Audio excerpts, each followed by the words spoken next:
"Oh, it's you," I said, turning to my left, but not losing sight of Skomer, the island just off the Pembrokeshire coast.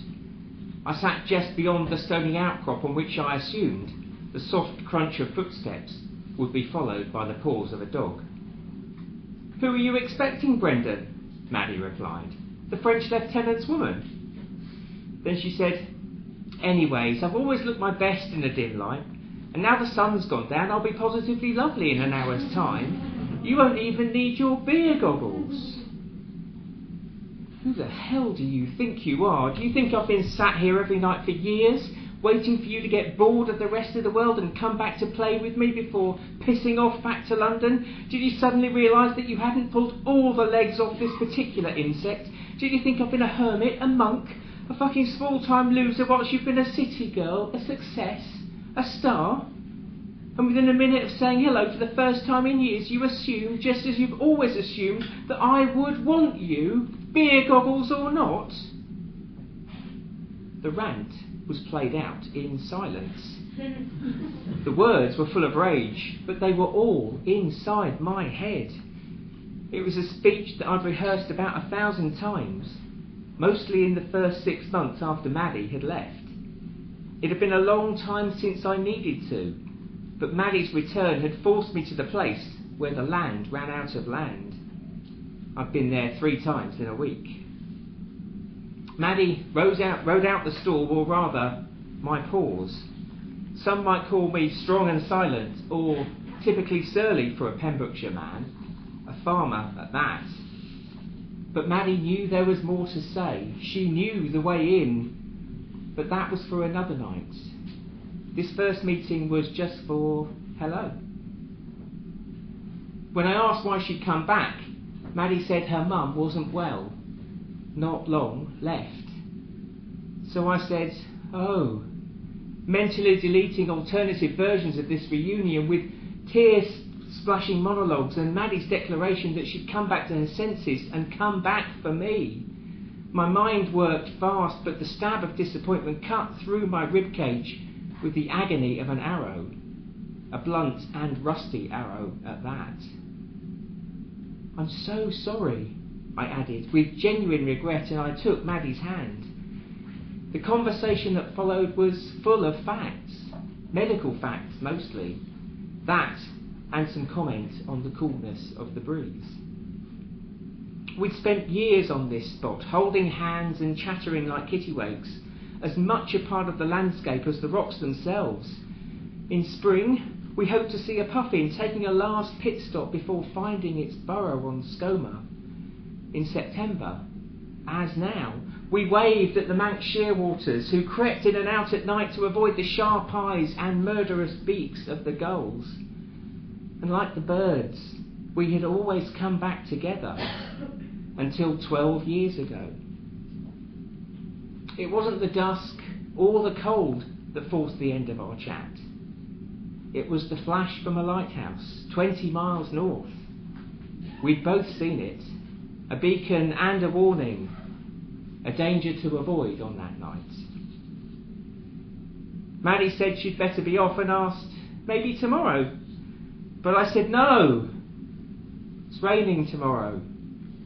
And in response to, maybe Tuesday then, maybe, was all I could say in return. As she walked along the headland, Maddie was reminded of things she'd never forgotten. She knew the land and its paths, despite the gap of a decade or more. She could see in the dark, because she'd sat through nightfall, and for the 1,000th time we had turned into creatures of the night. She thought she heard the mournful cry of a seal pup in one of the coves below. It was a sadness she knew she would have to face herself all too soon. But it wasn't a seal. It was the sound of a Pembrokeshire farmer pulling a blunt, rusty arrow from the tatters of his heart.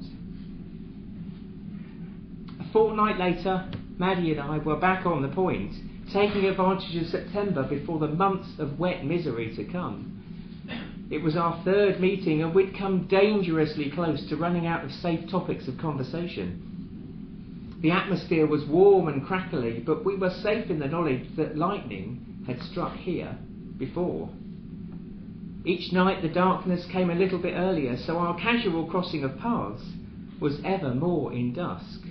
Cloud made it darker still, and after just 10 minutes of near silence, at the sight of the first flash from the lighthouse, it was Maddie who broke cover. "Bren," she said, "I think we both need to say some things. It's why we keep coming back. I think we should talk in circles. Give ourselves a chance of letting some of it out." I smiled at memories from childhood and beyond. We'd been inseparable growing up. When Maddie's parents had sent her to the posh school, wanting a little bit better for her, we raced back most summer evenings to meet here, overlooking Skomer. And at 14, Maddie was showing signs of the woman she would become, vibrant and energetic, captivating. And I was typically tongue-tied and self-conscious, and for the first time in our lives, but not the last, talking to each other was a struggle. It was then that Maddie chanced upon the idea of talking in circles. The circles made by the lighthouse lights.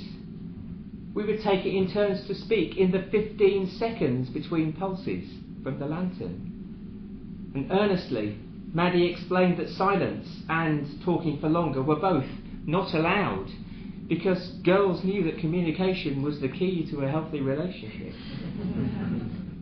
Well, the rallies of 15-second conversation killed me at first. I'd almost always struggled to have anything to say.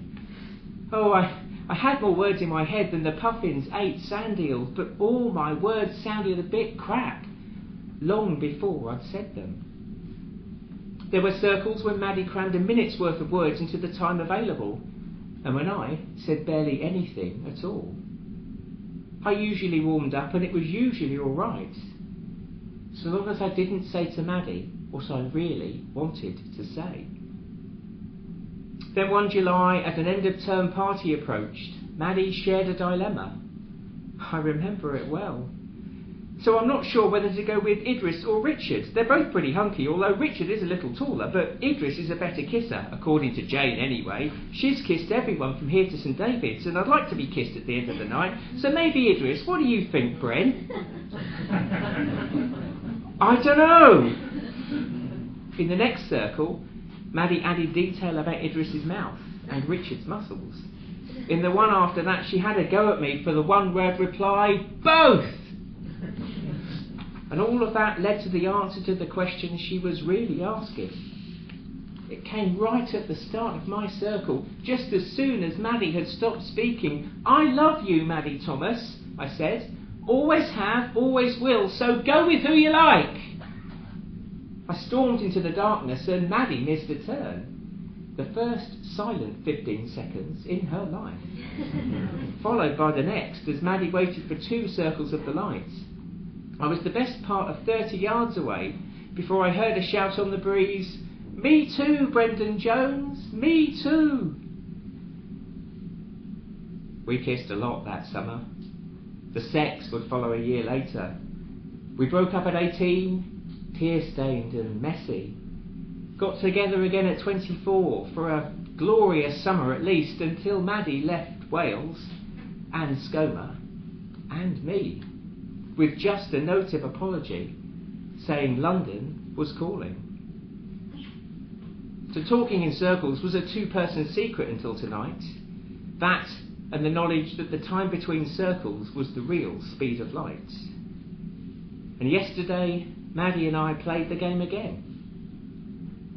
I asked her, "Why did you leave?"